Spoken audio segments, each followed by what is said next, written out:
Last வீடியோல ancient சிட்டியை அழகா சுத்தி பார்த்திருப்போம். பார்க்காதவங்க லிங்க் டிஸ்கிரிப்ஷன்ல கொடுக்குறேன், போய் பார்த்துட்டு வந்துருங்க. அதே பேக்கேஜ்லயே நெக்ஸ்ட் நம்ம வந்திருக்கிற இடம் எதுன்னு பாத்தீங்கன்னா இர்ரவான் மியூசியம். வெளியே பாக்குறதுக்கு இது ஒரு பிரம்மாண்டமான யானை சிலை, ஆனா பேர்ல இருக்கிற மாதிரி இதுவும் ஒரு மியூசியம், ஓப்பன் ஏர் மியூசியம் பார்த்தோம். இது என்னது இர்ரவான் மியூசியம் அப்படின்னு கேட்டீங்கன்னா, இதோ தெரியுது இல்லைங்களா, வெண்கலத்தால செய்யப்பட்ட சுமார் 250 டன் வெயிட்டும் 29 மீட்டர் ஹைட்டும் 39 மீட்டர் நீளமும் கொண்ட இந்த யானைய 49 அடி பெடஸ்டல் மேல நிக்க வச்சிருக்காங்க. இந்த மியூசியம்ல மொத்தம் 3 ஃப்ளோர் இருக்குங்க. கீழே இருக்கிற 2 ஃப்ளோர் பெடஸ்டல்குள்ளயும், மேல இருக்கிற ஃப்ளோர் யானையோட வயிற்று பகுதியிலயும் இருக்கு. நான்லாம் சின்ன வயசுல வைகடம் யானை சர்க்கிள்ல தான் வயிறு வழியா போயிட்டு வாய் வழியா வெளியே வந்திருக்கேன். முதல் தடவையா ஒரு மியூசியமா யானை வயிற்றுக்குள்ள போய் பார்க்க போறோம்.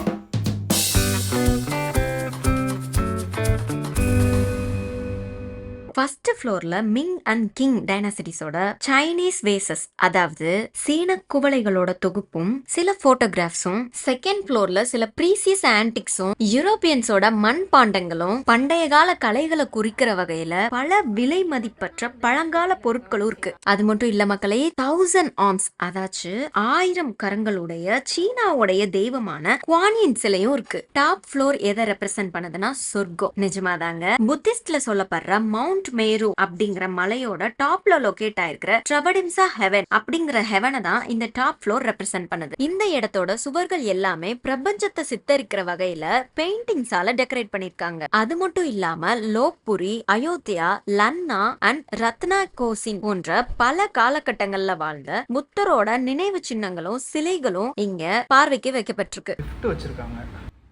நீங்க இங்க வந்தீங்கன்னா கண்டிப்பா லிஃப்ட சூஸ் பண்ணுங்க. ஏன்னா நம்மளால நடந்து இந்த டாப் ஃப்ளோர் வரைக்கும் போறதுங்கிறது ரொம்ப ரொம்ப கஷ்டமான காரியம். ஏன்னா நிறைய ஸ்டெப்ஸ் தான் இருக்கு. நீங்க கிட்டத்தட்ட ஒரு 100 ஸ்டெப்ஸுக்கு மேல ஏறி மேல வர மாதிரி இருக்கு. நாங்க தெரியாம இறங்கும் போது ஸ்டெப்ஸ் யூஸ் பண்ணிட்டோம். அந்த அனுபவத்துல தான் சொல்றேன். கண்ணாடி எவ்வளவு ஹைட்ல இருக்குன்னு தெரியுதா? கொஞ்சம் தெரியும். டாப் ஃப்ளோர்ல மட்டும் வீடியோ எடுக்கிறதுக்கு அலோட் கிடையாது. இருந்தாலும் சந்தடி சாக்குல எங்களுக்கு கிடைச்ச குட்டி ஃபுட்டேஜ உங்களுக்காக காட்டுறோம். போட்டோ ஷூட் பண்றதுக்கு பெர்ஃபெக்டான பிளேஸ். ஒரு பழங்காலத்து அரண்மனையில இருக்கிற ஃபீல் கிடைக்கும்.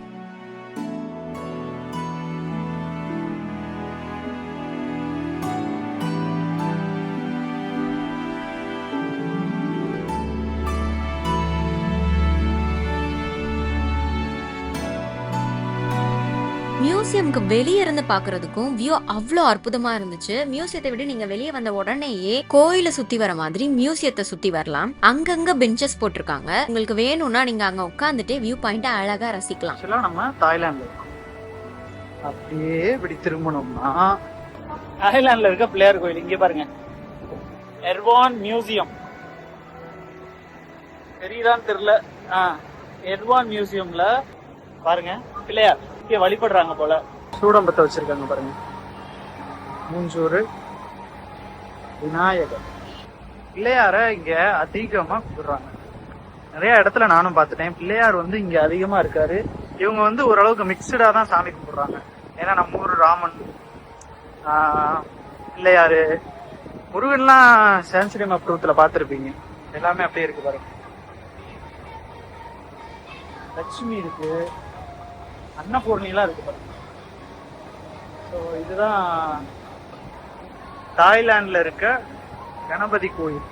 இங்க பாத்தீங்கன்னா இங்க இருந்துதான் மேல இருந்து பார்த்தோம்னா கீழே, இதுதான் கீழே இருந்து மேல அந்த ஹோல். அது பின்னங்கால், அந்த சைடு கால் லிஃப்ட், இந்த சைடு கால் ஸ்டெப்ஸ். நம்ம போய் பார்த்தது அந்த மண்டை, பெரிய மண்டை இருந்துச்சுல, அதுதான் நம்ம போய் பார்த்த இடம். வாங்கிட்டு வந்துட்டான். எப்படி இருக்கு அது? இது ஓபன் பண்ண முடியாது, லைட்டா இருக்கு. நம்ம டீ தான் குடிச்சு பார்த்தா அப்படியே நம்ம டீ தான். ஆமா, லைட்டா தண்ணி இருக்கு, பால் தான். ஆனா மேல மிதக்குது டீ தூள்லாம்.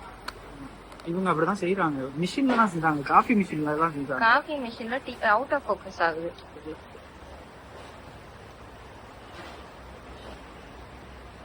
நான் உயிர் வருதா இப்பதான்? டீ பை டீ. வாவ், இங்க வியூ எவ்வளவு அழகா இருக்கு. பசியில பழைய கஞ்சி கூட ருசியா தெரியும்னு சொல்லுவோம் பாத்தீங்களா, அந்த மாதிரி தான் இந்த மொட்டை தண்ணி டீ கூட அவனுக்கு ருசியா தெரியுது. எனக்கு என்ன பிடிச்சதோ இல்லையோங்க, இந்த அழகான கிரீனரிக்குள்ள உட்காந்து இப்படி ஒரு வியூவை பாக்குறது அவ்வளோ அழகான ஒரு ஃபீலா இருக்கு. பக்கத்திலே நீரோட சவுண்ட் வேற, சொல்லவா வேணும். கொஞ்ச நேரம் இந்த இடத்துல ரிலாக்ஸ் பண்ணிட்டு ரூமுக்கு கிளம்பியாச்சு. ஃபாரின் போனா என்ன வாங்கிட்டு வந்த அப்படின்னு கேட்குற உங்க ஃபேமிலி மெம்பர்ஸ்க்காகவே நெக்ஸ்ட் வீடியோல சீப் அண்ட் பெஸ்டான ஸ்பாட் சொல்ல போறோம். Stay tuned. எங்களோட ஜேர்னில நீங்களும் ஒரு பார்ட் ஆகணும்னு நினைச்சீங்கன்னா எங்களோட வீடியோஸை லைக் பண்ணுங்க, கமெண்ட் பண்ணுங்க, மறக்காம எங்களோட சேனலை சப்ஸ்கிரைப் பண்ணுங்க.